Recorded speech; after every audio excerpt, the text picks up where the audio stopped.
A local gang in El Salvador was shaking down his grandma's tortilla shop. It's a tortilla blood vendetta. Seriously.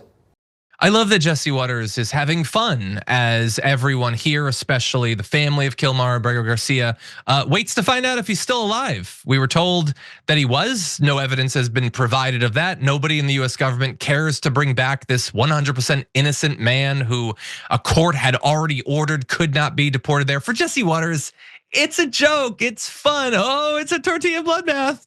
But no, that's really, it was bad what was happening there. Having gang violence targeting perfectly innocent people just trying to operate a business.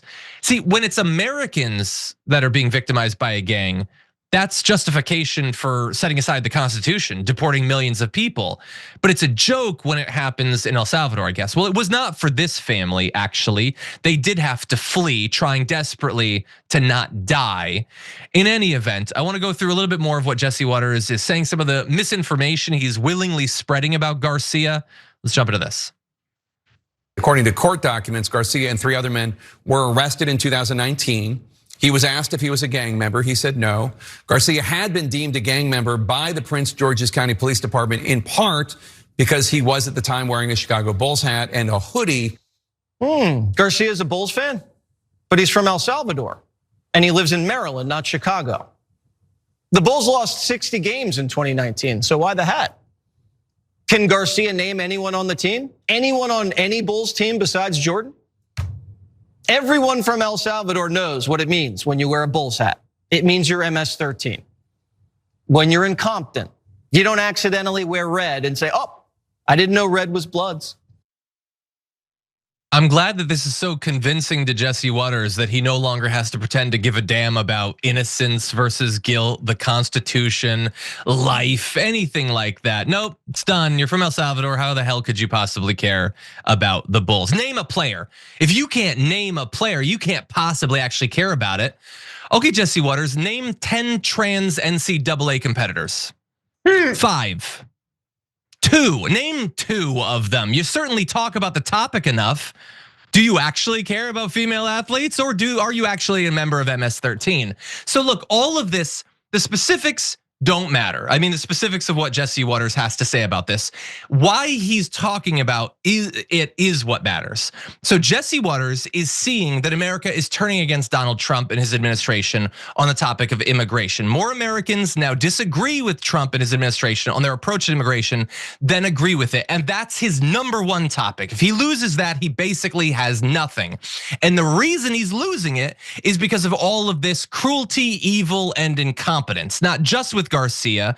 You have the hairdresser that was deported. You have all of these just good people being locked up, not because they've committed any crime, they haven't, but because they happen to be brown or they happen to have an opinion that Donald Trump doesn't agree with.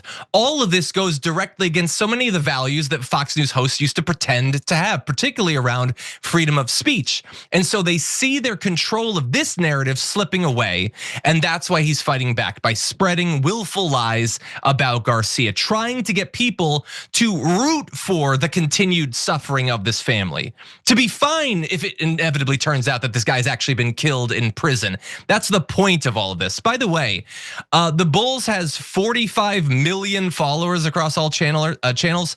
More than 70% of their followers hail from outside of the US.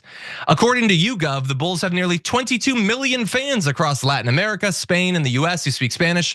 12% of Bulls' social media followers identify as Spanish speaking. So either you can actually be a fan of the Bulls without being a member of MS-13. And again, that's the only evidence they had. It's not like he was gang banging and he had a hat. He just had the hat. Or maybe all of those people are gang members. I don't know, Brett, what do you think? Listen, it might mean that he's in the gang. How about some due process to figure that out? Yeah. Like, that's an insane statement. But I understand they don't like due process. Donald Trump went through due process. He had a trial. He was convicted of many, many felonies. The Supreme Court heard a case saying, should we bring people back that we have deported? They said you should facilitate that, yes. They don't care about that. They don't want it. And this is the central thing you need to focus on, is like to what they're trying to see what they can get away with. And I understand that. That's very American. It's a very American thing. What can I get away with? Under the, I know what the rules are, but can I go 5 over the speed limit, 10 over the speed limit? Those kinds of things are fine American get away with isms.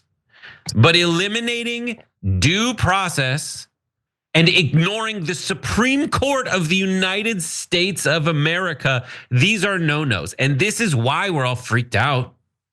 It's not that we're freaked out because he went 5 miles over the speed limit and got a ticket. It's because they're ignoring the Supreme Court, and then state media, AKA Fox News, in a desperate attempt to stay relevant, is showing you a picture of a guy in a hat and saying that means he's in a gang. Yeah. Also, I've been told this as a sports fan and a white. It's like the whitest thing ever to just be like, oh, the hat you wear indicates what team you're a fan of. Tell that to Jared Jackson with his collection. It's like the white. Multiple people have been like, listen, white people are like, oh, how are you wearing a Giants hat? I thought you were a Dodgers fan, and they're like, get over it, dude. It's just a hat. Yeah, I like the Patriots. If I want to watch football, I like the, or at least I did a long time ago. I like the Minnesota Lynx. I don't live in Minnesota. I literally never have. That's just not how fandom works. Like, wait a minute. He's such a fake guy. He's the worst. Goddamn fake guy. He does such a bad job of pretending to be masculine. And I really do pity him more than most. I understand that he tries to, I think it's like a defensive mechanism for Jesse Waters that he plays even dumber than he is, which is dumb. That it's supposed to, all of this is supposed to be a lark. So he can say stupid things that reflect so poorly on him. And it's not supposed to really because he's joking or whatever, except that he's not. So here, he is advocating for effectively our fascist regime to deport people who are here undocumented or whatever, or illegal residents, whatever, you'd be fine with that. That's what he's doing today. Jesse Waters, let me read your future for you. Okay, let me tell you what you're gonna be doing in a month. You're gonna be defending US citizens being deported to CCOT. I mean, you're already starting to do that. I mean, specific ones. We're gonna have a US citizen that posted "Stop Killing Palestinians" on Instagram in a little meme, and they're gonna be in a jail in El Salvador, and you're gonna be doing a segment about how it's awesome that our fascist government is shipping people they disagree with to foreign countries. That's what they're gonna do. And a lot of right wingers are gonna be big fans of it. Oh, your ratings are gonna go up as you're saying anybody that disagrees with you should be shipped to a foreign country. While you will be laying the groundwork, by the way, for similar sorts of groups to be potentially shipped under a Democrat abroad. So members of violent militias, get them out of here. El Salvador, gone. KKK, CCOT, obviously. Oh, apparently anti-Semitism. If you're spreading anti-Semitism, that's enough. The Groypers, gone. Get rid of literally all of them. They can languish in CCOT too. And so for the right wingers that are super excited about this, I just want you to understand the precedent that Jesse Waters and Fox News and Donald Trump are setting every day that they continue to just applaud the evil that we're seeing. So Jesse Waters shows a picture of a guy wearing a hat and says that guy is in a gang.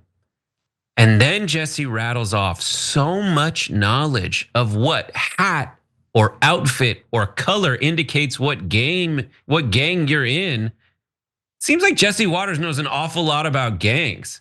That is more evidence to deport Jesse Waters than it is this guy. Yeah. 100%. I think we should hashtag deport Jesse Waters.